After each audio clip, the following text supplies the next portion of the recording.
Hi, I'm Karan Thapar. Over the last few years, I hope you've been watching my program, The Interview on the Wire. During that period, I've interviewed doctors, politicians, businessmen, scientists, authors, and even the occasional Nobel laureate. For me, it's been exciting. I hope it's been enjoyable for you.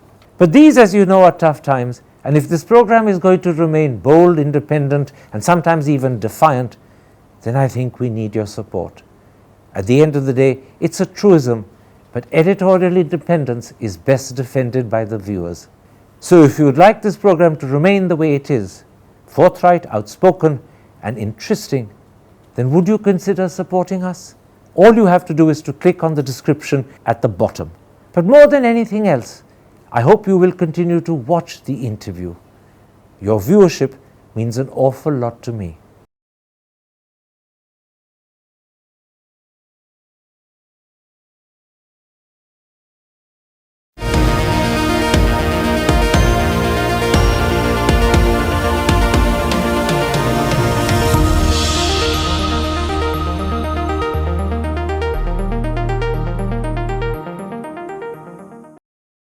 Hello and welcome to a special interview for The Wire.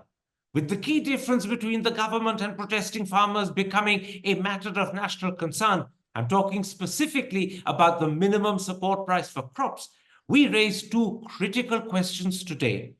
Should the MSP be made legally binding? And secondly, should it be calculated in terms of comprehensive costs plus 50% profit?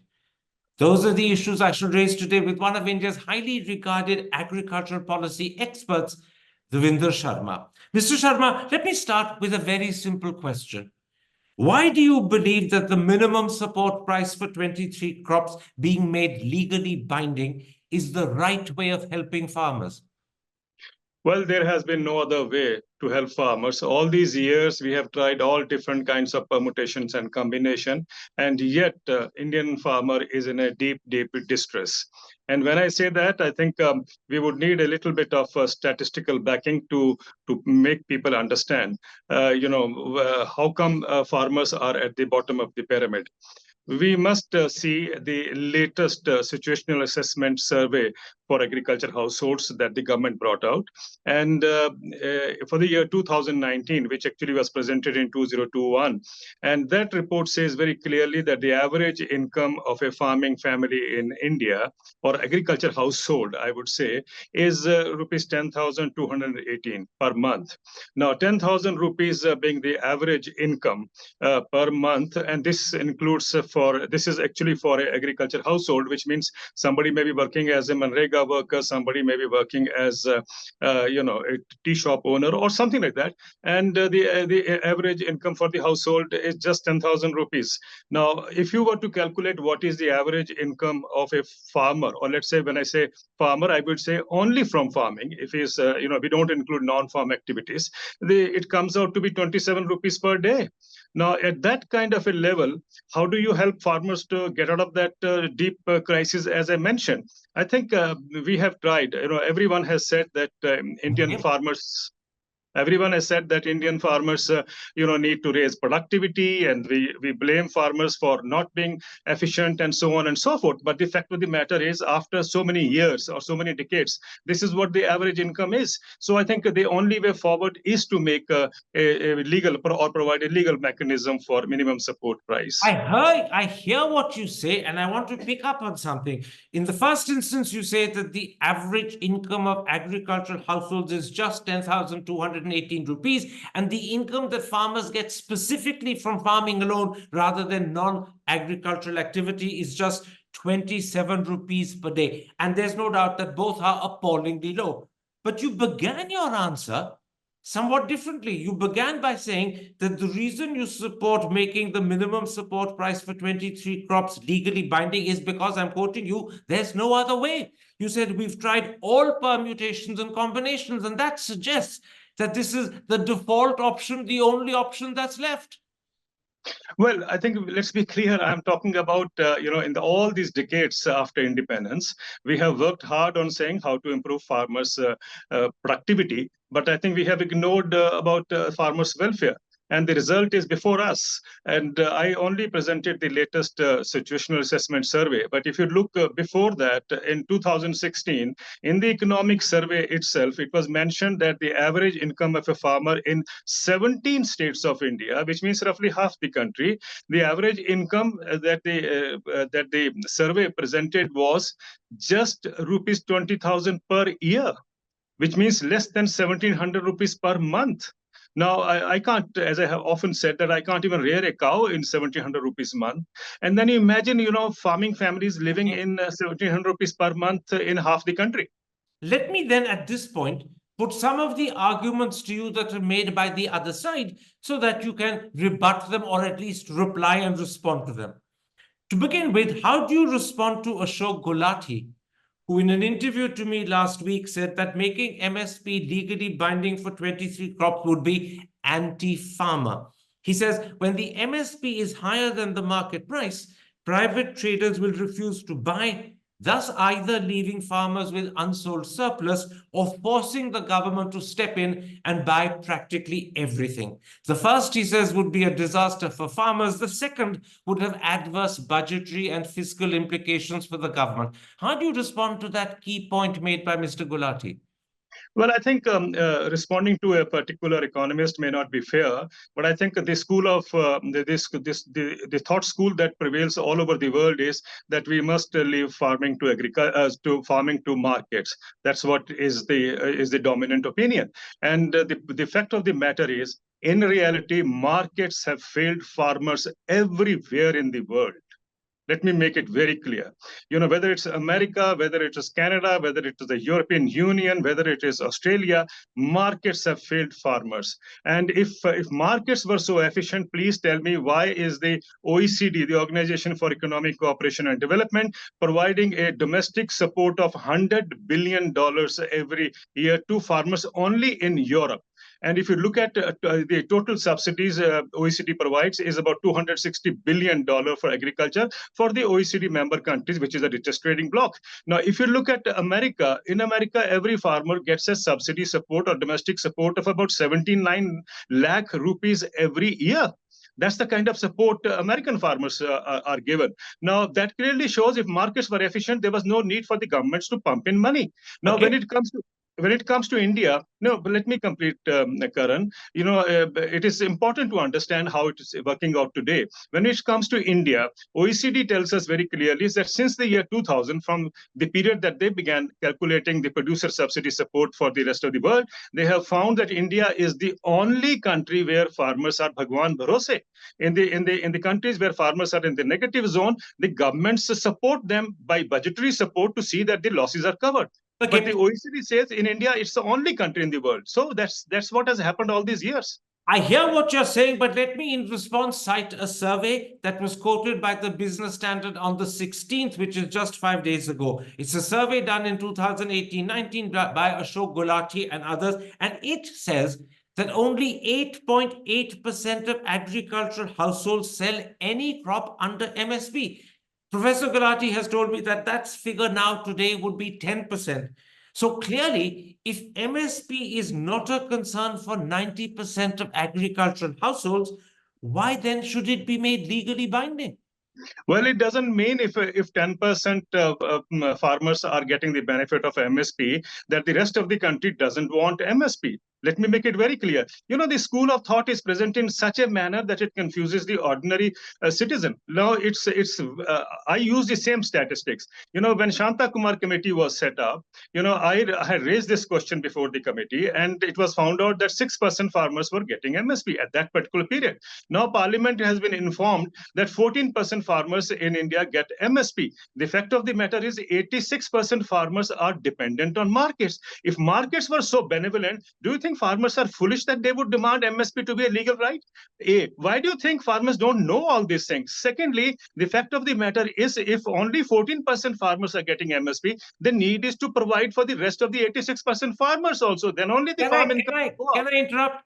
You're saying if markets were so benevolent, would 86% of farmers who don't get MSP be demanding MSP? That seems to suggest that because they're demanding it, it's therefore a correct demand. Is that a justifiable argument? Yes, it is a correct demand. And I think economists need to understand this. All over the world, farmers are fighting for income parity. In America, they are fighting for income parity, which means guaranteed price. In India, farmers are asking for guaranteed price. In Europe, farmers have recently met President Macron in France and told him that what we need is we need to have an agriculture price below which no trading takes place. It is happening in Europe also. The point I'm trying to make is all over the world, farmers have rejected the markets. Why do we swear by markets as the only mantra? This mantra has actually failed, and the crisis in agriculture is because of this mantra. I think this is a outdated economic thinking. It needs to be now set aside. Let me cite to you sectors of Indian agriculture which are completely dependent upon the market and are high flying. I'm quoting figures that were given to me by Ashok Gulati in an interview just 5 days ago. He says poultry is growing at 8 and 9%. Fisheries is growing at 7 and 8%. Milk is growing at 5 and 6%. And none of these have any access to any MSP regime, yet they are flourishing. Doesn't this mean that a legally binding MSP is not necessary for sections of agriculture to flourish and grow? No, completely wrong. You know what farmers are saying, and if the markets give a higher price, nobody's objecting to that. They are saying at the time of the volatility that farmers face, they need a minimum or a cushion for them, and that is what minimum support price is. So why can't we provide this to the entire agriculture communities so that we have a kind of a what we call a sabka saath sabka vikas coming out of it? These kinds of statistics I find are just to go on defending the need for markets. As I said earlier, markets have failed all over the world. Why do we want to bring in a failed model to India? I think we need to learn from what has happened in the past. Let farmers now get a assured price. That is what they demand. And they are right. They know where the shoe pinches. Why are we opposed to that? It's just because we have to defend markets, which means we're defending the corporate interest. I think that's not fair. Do you have, Mr. Sharma, any estimate of what a legally binding MSP for 23 crops would cost? The Times of India on the 15th said it would cost 10 lakh crore, but won't it, in fact, vary crop by crop, region by region, and depend critically on what the market price is, how much the government has to make up, and for how long? So is the CRISIL figure of 21,000 crore as opposed to the Times of India figure of 10 lakh crore more accurate? I think Times of India needs to correct its database. And even if it's a big newspaper, I think they need to be more realistic, not go by the propaganda that is being flagged around. Why I'm saying this is, if you look at the CRISIL report you yourself mentioned, they had looked into 23 crops, out of which 16 crops they thought would be covering about 80% of the crop area in the country. Now, 16 crops, out of which they realize only 8 crops need MSP support. The other crops, 8 crops, already have prices up, higher than the MSP. So they looked into the deficiency part here and worked out that it is 21,000 crore rupees additional expenses every year. Now, this was one study. There are studies by the Karnataka, the chairman of the Agriculture Prices Commission there. He has now retired, and he says it is not going to be 1.5 lakh crore. And there are other studies which says that it is going to be about 50,000 crores and so on. All I'm trying to say is if the difference between, or if it is from 21,000 crores to 1.5 lakh, I think we can sit across the table and work it out rather than, going by the same kind of people who have actually created a kind of a misinformation in this country. 25% inflation. I'm so grateful that these economists did not say 150% inflation. You can go on tossing all these figures to create a fear psychosis. Let's stick to the price. Let's not come into inflation. We'll come to that in a moment's time. Let's take it step by step. You're saying that the range of potential estimated costs for making MSP for 23 crops legally binding varies between 21,000 crore as put by CRISIL and possibly 1.5 lakh crore as put by the gentleman from Karnataka who you cited a moment ago. So the range is way, way below the Times of India's figure of 10 lakh crore. Now, on Sunday night, Monday morning, the government offered to buy 3 pulses maize and cotton on contract at the MSP price for 5 years. It's uncertain whether this applies to existing growers of these crops or only to those who diversify to these crops. In any event, the farmers have rejected it, but this morning the Business Standard has called it a lost opportunity. How do you, as an acknowledged agriculture expert, evaluate this offer from the government?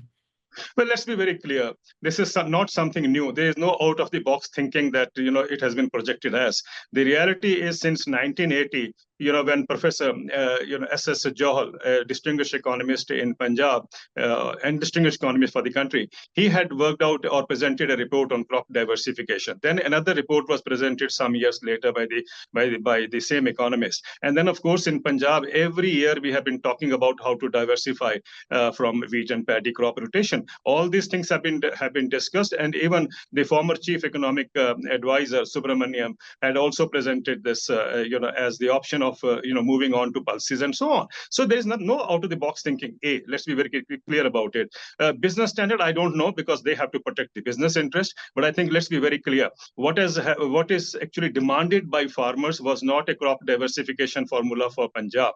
They were wanting a kind of a structural change in the agriculture pricing policy. And I think that is what is very important for this country now. Now, when you look at the crop diversification, yes, everybody agrees that there needs to be crop diversification in Punjab. But the fact of the matter is, this is something that, farmers don't have to come and face the consequences of police kind of action. If they were to really go for crop diversification in Punjab, they could have done it in Chandigarh, sit across with the government and do it. So you believe that the farmers are correct in rejecting this offer? Yes, I believe so. And I'm glad, because, what they are demanding is for the rest of the country. Why can't we, for once, at least stand up and be a support to the rest of the farming community? Now, the second connected question is, how should MSP be calculated? Farmers are insisting it should be on the basis of what's called C2 plus 50%, which is comprehensive costs, plus a 50% profit margin on top of that. On this specific issue, what is your position? Well, I think when Swaminathan presented his report, he was very, very, very clear that it has to be C2 plus 50. And I remember in my discussions with Professor Swaminathan, he was always saying that, the pricing formula has to be same as per the industry formula, when they work out the pricing for their products. And so his point was that, yes, we need to have a weighted average as the base, and then, of course, 50%, which means C2 plus 50%. Let me just complete. Now, what he said, I think, is very important, because what we are trying to give to farmers now is A2 plus FL, which means, out of the cost expenses, and then, of course, family labor. But this doesn't compensate the farmers adequately. And I think we need to go and follow the Swaminathan formula, and that should be the legal mechanism when I say MSP should be made legal. In your answer, you cited MS Swaminathan, who said to you that the formula and pricing for agriculture must be the same as the formula and pricing for industrial products. But a different Swaminathan, this time I'm referring to Swaminathan Iyer, writing in the Times of India on Sunday, says that a 50% profit above comprehensive costs is excessive and unreasonable. And he says there is no industry in India that claims a 50% profit on top of all comprehensive costs. So what you say industry is doing and is a precedent that should be followed, that's what you cited MS Swaminathan to be saying, is contradicted almost conclusively by Swaminathan Iyer. Well, I think I don't know why you are influenced by these kind of biased writers. I thought you would be drawing your own position and coming up with questions. I am not influenced by that. I read that article. Somebody drew my attention to it. I don't want to use what I would normally, try to convey my opinion. But the fact of the matter is, if rest of the industry can't or doesn't work on that kind of profit margin, then I think they need to shift to agriculture. Hold on. I'm not influenced by people like Swaminathan Iyer. I am not an expert in the subject. I am an anchor. My business is to ask questions. I am quoting experts who've written publicly. You read the article yourself. Your attention was drawn to it. I'm giving you a chance to respond. If you disagree, this is your opportunity to say, yes, you do, and why you do, which is why I'm raising those issues. That is the job of an anchor, to give you a chance to rebut people who differ with you. No, it's not that I don't want to rebut people who differ with me. In fact, it is a healthy debate is always welcome. But I also feel that, what I say should also be posed as a question to them. It never happens. But anyway, hang on a second. You've just spoken to me now. Give me a chance to speak to someone else. I will put your viewpoint to them. But I can't do it while I'm talking to you. Karan, I don't mean you, but I'm saying generally, for last few days, one has been inundated by interviews, requests, and so on. But anyway, having said that, I think let's Let look me into come it. back to our discussion. I Yeah, want to that's what I now was raise coming to. this issue of inflation, which you hinted at and spoke about a moment ago. I deferred it then. Let's take it up now. It's to do with a point made, I believe, again by Ashok Gulati. He made it to me, but he's made it to others as well, that if MSP is calculated on the basis of C2 plus 50%, food prices, he says, will increase by 25 to 30%, and that in turn will have a cascading impact right across the economy. That's the No, inflation. that's what. Yeah, let me put That's it to what. you. That's what I'm saying. I'm thankful to him for saying 25%. He could have said 150% also, and nation would have believed it. That's the tragedy. Where and how do you work out it will increase to 25%? If you remember, let me use this argument in a different context. When Manrega came, the same argument was flagged. Oh, where do we have the money? The economy will be in doldrums. It will be a disaster impact on the Indian economy and so on. And even when the National Food Security Act came, these people, the same kind of people, raise the fears. We don't need to do that. There is no money for it. Blah blah blah. And look, both the things have worked out in India's interest. So this fear psychosis or fear mongering by the dominant economic thinking is something that we should set aside and now move to realities. Now, your earlier question, if you allow me to come back after having said this, is when they said industry doesn't work on this. I remember an interview by again Dr. Swaminathan, and he had said, you say that 50% profit is too much. He said, look at the profit the pharmaceutical companies are getting. 500%. He said is a normal kind of a profit that the pharmaceutical industry walks away with. And this was what he said in an interview. I can't pull out the interview right now, but I remember that. Now the point is, please tell me which industry would work on 2% and 4% profits. I think let us not think that people are foolish. Everybody knows you can't become a third, or businessman of the world by working on 2% or 4% profit. What is this being calculated and presented to us? I think we need a complete. Let's go back to the point about inflation. Are you saying in your answer that Ashok Gulati's claim that inflation will increase by 25 to 30% if MSP is calculated on the basis of C2 plus 50 is wrong? That it will Yes, it not is be wrong. 25, 30%, it will be a lot less. It is wrong, and I think that is what I'm trying to say. Even in Spain, which had this law coming in that there will be no purchase of products, agriculture products, below the cost price. Spain is one country which has brought this law. The inflation hasn't gone up, and even what do you believe the inflation increase will be in India if MSP is calculated at C2 plus 50? Well, I haven't applied my mind, but I think what I'm trying to say is, why can't we wait and see if it increases 2%, it increases 5%, or it doesn't increase at all? Look at it. Look at Kinnu. I just But give it. just a Hold moment. on, hold on. Let me illustrate. No, no. Let me Is there an illustrate, please. inconsistency in your answer? If you can't say what the inflation will be because you haven't applied your mind, how can you say with certainty it won't be 25 to 30%? Because Mr. Because Golati has applied his mind, or so he because let me say one thing.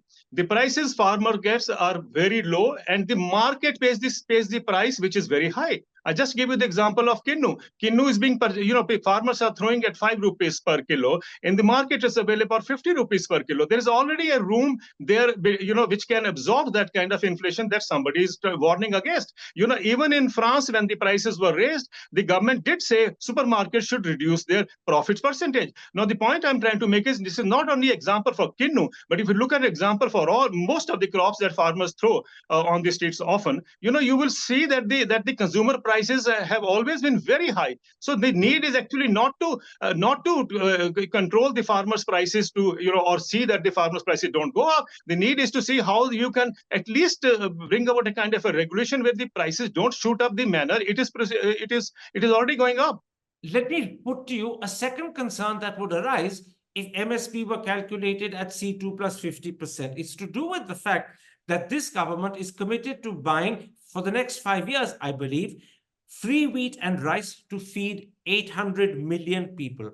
Now, if MSP is fixed at C2 plus 50%, this would hugely increase the cost for the government, which would either kick up the government's fiscal deficit or substantially reduce resources available for other essential expenditure, health, education, and indeed agricultural development itself.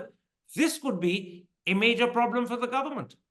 Well, does it mean that we can keep farmers perpetually in crisis or perpetually in poverty? I don't know why these economists try to create a fear psychosis so that, farmers' income don't go up. My point is all these questions that we're talking that C2 plus 50 will raise that kind of a, what should I say, the budgetary, expenditure, I think again are drawn in a manner that the normal people, oh my God, what will happen if the prices go up? But the reality here is what we provide to farmers is wheat and rice. And I think there is enough scope for the government to see how we address that particular issue. Let us not be swayed by these kinds of analysis, which actually want farmers not to be paid the right kind of a price. Let me then put a different thought to you. There are some articles which suggest that the correct way of handling an MSP which becomes legally binding is to do it through deficit payments, deficit financing. In other words, the farmer will sell to the market and to private traders, but where the market price is below the MSP price, he will get some sort of receipt on the basis of which the government will make up the gap between the market price and the MSP price. How do you respond to those suggestions? They are being speculated about in newspapers. The two things here, Karan. One, when we speculate that deficiency payment is the right way forward, or Bhavantar scheme, it happened in Madhya Pradesh, and after one season it was withdrawn. Now comes what is happening in Haryana. There is a lot of gap there also. We need to really build up on that. Yes, but the fact of the matter is, as dominant thinking people who talk about it themselves say that traders are much smarter in this particular case, and the government will dole out much more, to the trade, which will take advantage of this.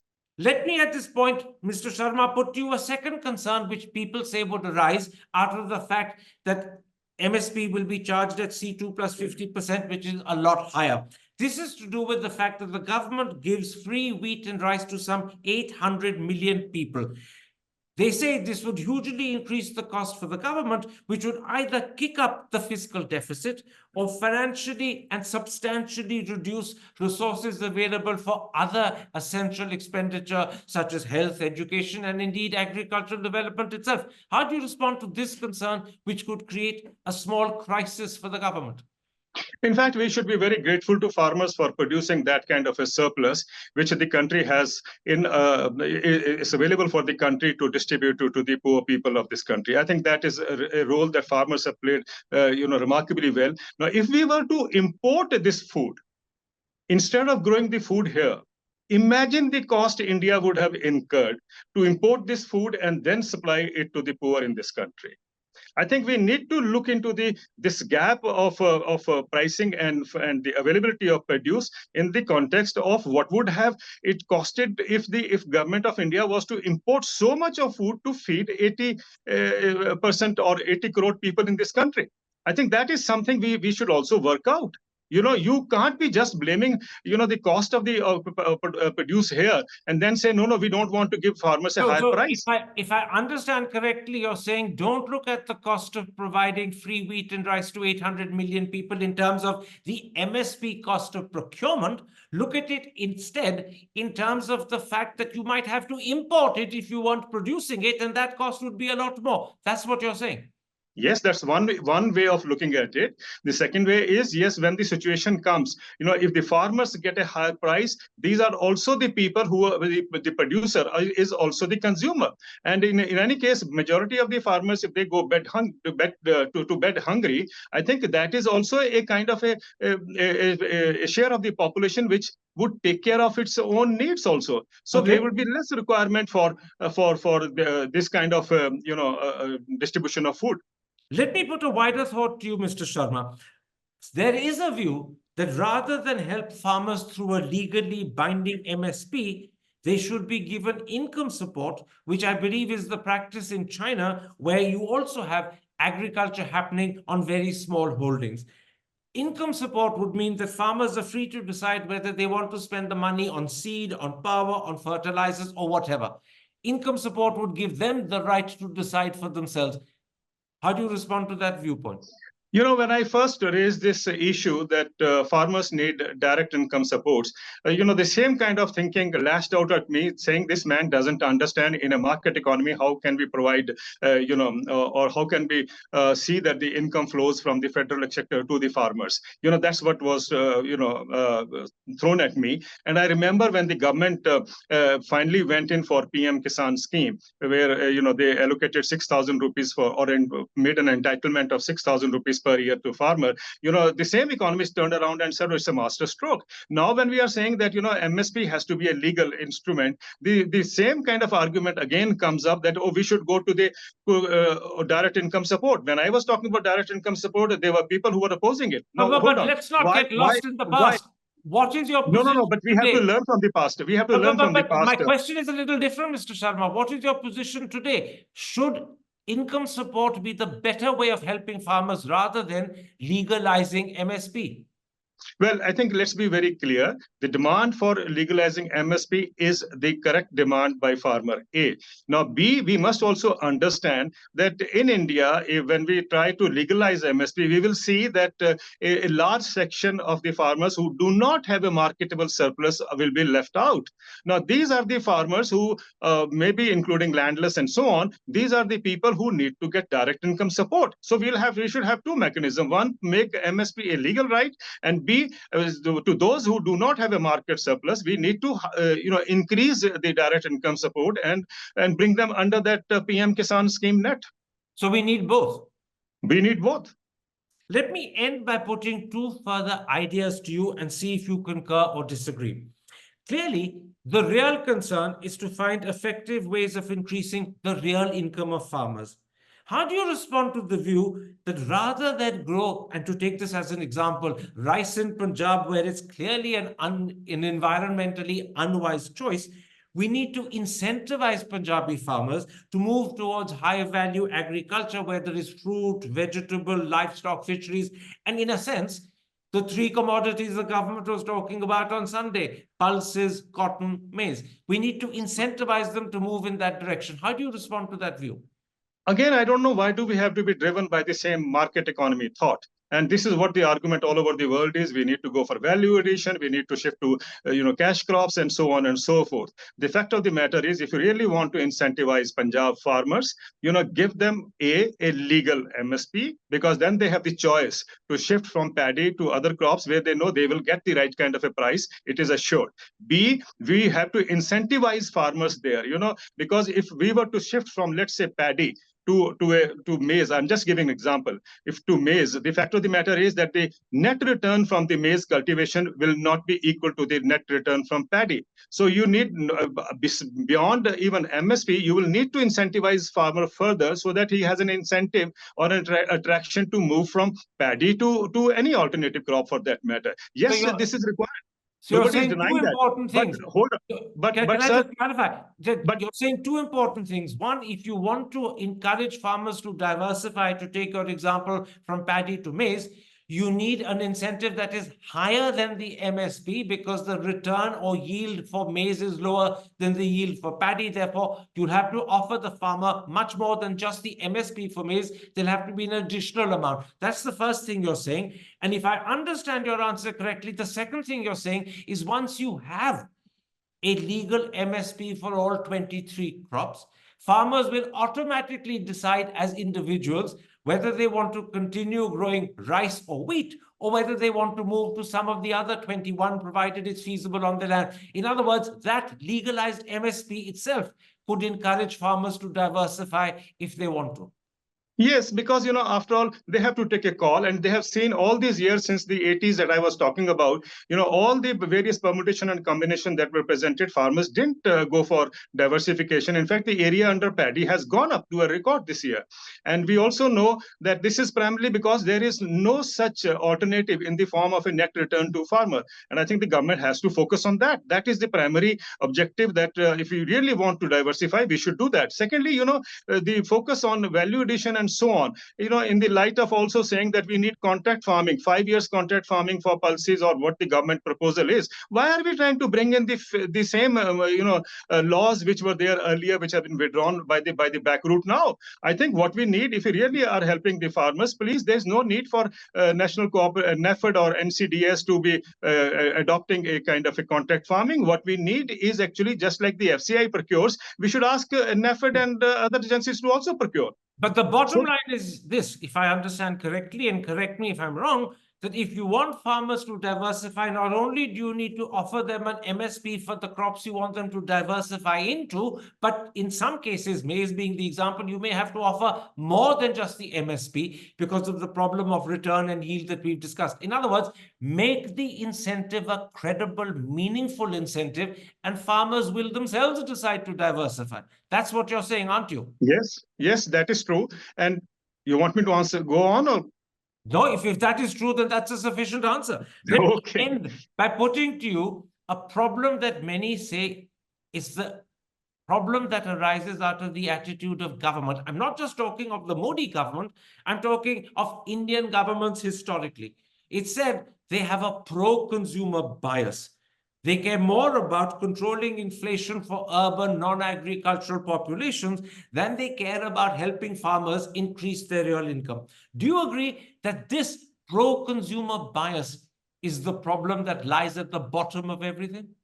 Very right, Karan. This is what is the problem, and we don't really want to address that particular issue. Even when we look at the way the MSP is designed or the way MSP is worked out, we are trying to ascertain that we look at the market interest, the international prices, and so on, and also consumer interest. So, because the consumer, when we talk of the macroeconomic policies in this country, I think over the years, very cleverly, economists have designed a kind of a macroeconomic policy where food inflation is counted as a big player or something that everyone is, of course, worried about it, because we have been programmed to believe that your household budget will get disrupted and so on. And so also the national budget gets disrupted, budget or the national economy gets a little hit if the food prices go up. I don't know why. Why does aloo pyaz matter for a country which is going to be a 5 trillion economy? Why? So your final answer is this. You're saying to governments, you're saying to politicians of all parties, not just the BJP, Congress, and anyone else who comes to power, stop worrying primarily about the urban non-agricultural population. Start thinking about farmers in their own terms for their own rights. And when you do that, you'll end up with the right policies for farmers. It's a change in the attitude of politicians that is essential if you really want to tackle the problem farmers face.